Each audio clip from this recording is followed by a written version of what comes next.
வணக்கம் நண்பர்களே, முக்கிய செய்திகளை இந்த பதிவில் பார்க்க போகிறோம்.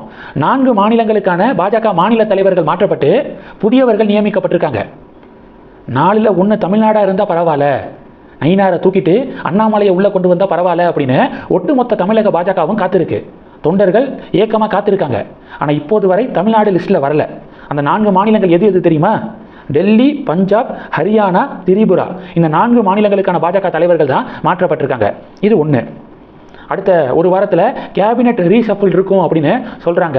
யாரை மாற்றுவீங்களோ மாற்றலையோ, எல் முருகனை தயவு செஞ்சு மாற்றிடுங்க. அவரை அந்த பொறுப்பில் வச்சுக்காதீங்க. மீடியாக்களை கண்ட்ரோல் பண்ணக்கூடிய மினிஸ்டராக இருந்துக்கிட்டு ஒரு மீடியாவை கூட அவர் கண்ட்ரோல் பண்ணலை. இஷ்டத்துக்கு மோடியை நக்கல் பண்ணுறது, பாஜகவுக்கு எதிராக பொய்களை பரப்புறது, இப்படி தமிழக மீடியாக்கள் விளாண்டுக்கு இருக்காங்க. இப்போ கூட பாருங்கள், சிஎம் விஜய் டெல்லியில் பிஎம் மோடியை சந்திச்சிருந்தார்ல, அந்த புகைப்படம் வெளிவந்துச்சு. அந்த புகைப்படத்தை வச்சு நக்கல் பண்ணியிருக்காங்க விகடன். என்ன நக்கல் பண்ணியிருக்காங்க தெரியுமா? விஜய் மோடி கிட்ட சொல்கிற மாதிரி, நான் சிஎம்மாக ஆகி 2 வாரம் ஆயிருக்கு, 2 வாரமாக ப்ரெஸ்ஸை அவாய்ட் பண்ணுறேன், நீங்கள் எப்படி 12 வருஷம் அவாய்ட் பண்ணுறீங்க அப்படின்னு விஜய் கேட்குற மாதிரியும், பிஎம் மோடி அதெல்லாம் கம்பெனி சீக்கிரட்டு, வெளியில் சொல்ல முடியாது அப்படின்னு மோடி சொல்கிற மாதிரி ஒரு மீமை வெளியிட்டிருக்காங்க விகடன். இங்கே இருக்கக்கூடிய மீடியாக்கள் நடுநிலையான மீடியாக்களாக இருந்தால் எதுக்கு ப்ரெஸ் மீட் கொடுக்க மாட்டீங்க அப்படின்னு தாராளமாக கேட்கலாம். ஆனால் இங்கே இருக்கக்கூடிய மீடியாக்கள், தமிழக மீடியாக்கள் முக்காவாசி ப்ரோ டிஎம்கே சேனலாக இருக்காங்க.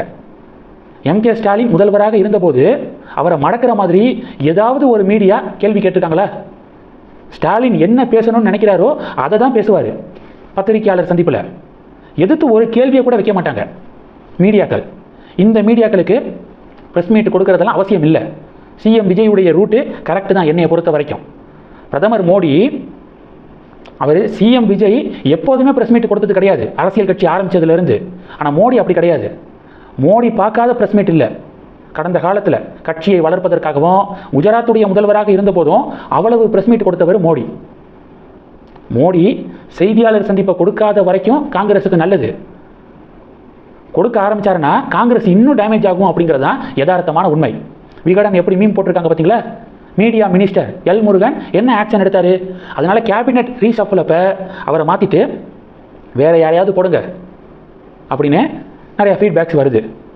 அடுத்து என்ன பார்க்க போகிறோம் அப்படின்னா, கர்நாடகாவுடைய முதல்வர் சித்தராமையா தன்னுடைய பதவியை ராஜினாமா பண்ணியிருக்காரு. என்ன காரணம் தெரியுமா? கர்நாடகாவில் காங்கிரஸ் ஆட்சி அமைத்து 3 வருடங்கள் கம்ப்ளீட் ஆயிடுச்சு. சித்தராமையாவை முதல்வர் சேரில் உட்கார வைக்கும்போது என்ன டீல் போடப்பட்டுச்சுன்னா, 2.5 வருஷம் சித்தராமையா, 2.5 வருஷம் டிகே சிவகுமார் அப்படின்னு ஒப்பந்தம் போடப்பட்டிருக்கு.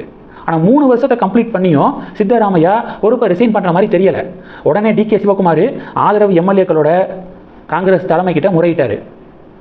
என்னை உட்கார வைக்கிறீங்களா, இல்லை நான் விளைகிறவா, வேறு ரூட்டில் போயிடவா அப்படின்னு காங்கிரஸ் மேலிடத்துக்கு அழுத்தத்தை கொடுத்து இப்போ வேறு வழி இல்லாமல் சித்தராமையா தன்னுடைய பதவியை ரிசைன் பண்ணியிருக்காரு. டிகே சிவகுமார் கர்நாடகாவுடைய முதல்வர் சேரில் உட்கார போகிறாரு. ரிசைன் அப்படின்னு சொன்னோன்னே இன்னொரு விஷயம் ஞாபகம் வருது. இன்னைக்கு மே 28ஆம் தேதியா? இதே மே 28, 2019 அப்போ தான் ஐபிஎஸ் பதவியை அண்ணாமலை அண்ணன் ரிசைன் பண்ணியிருக்காரு. இதே நாள் 2019. அப்போ கர்நாடகாவில் பெங்களூருடைய டிசிபியாக இருந்தார் அண்ணாமலை அண்ணன். அவ்வளோ பெரிய பதவி, அதை ரிசைன் பண்ணிவிட்டு அரசியலுக்குள்ளே வந்தார்.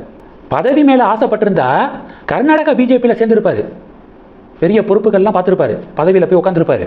ஆனால் அவர் செலக்ட் பண்ணது தமிழக பாஜகவை.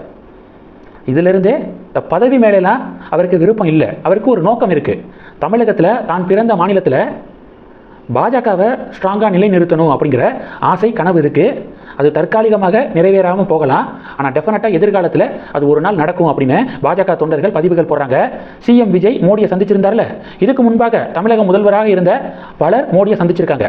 அந்த புகைப்படங்கள் எல்லாத்தையும் தொகுத்து ஒரே ஃப்ரேமில் ஷேர் பண்ணுறாங்க.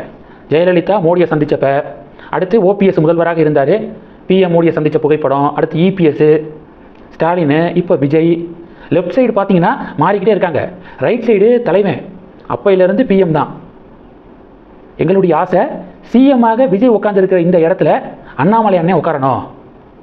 முதல்வரான பிறகு தமிழக நலன் சார்ந்து சென்டரில் மோடி அவர்களை சந்திக்கக்கூடிய இந்த புகைப்படம், இதை நாங்கள் பார்க்கணும் அப்படின்னு தமிழக பாஜக தொண்டர்கள் பதிவுகள் போடுறாங்க. ஒரு நாள் நடக்கும் அப்படிங்கிற நம்பிக்கையும் வெளிப்படுத்துகிறாங்க. அடுத்து கடைசி செய்தி என்ன பார்க்க போகிறோன்னா, அருண் ஐபிஎஸ் இருக்கார்ல, அவரை நேரில் ஆஜராகுமாறு கோர்ட்டு ஆர்டர் போட்டிருந்தாங்க. என்ன கேஸ்னா, கட்டுமான நிறுவன உரிமையாளரை குண்டாஸில் அடித்த வழக்கில் அருண் ஐபிஎஸ் நேரில் ஆஜராகணும். முன்னாள் சென்னை கமிஷனராக இருந்தபோது குண்டாஸில் அடைச்சிருக்காரு, நேரில் ஆஜராகுங்க அப்படின்னு கோர்ட்டு சொல்லியிருந்தாங்க. அந்த சம்மன் லெட்டரை அருண் ஐபிஎஸ் அவர்கள்ட்ட நேரடியாக கொடுப்பதற்காக கோர்ட்டு ஸ்டாஃப் இருக்கார்ல, அவர் ஆஃபீஸுக்கு போயிருக்காரு.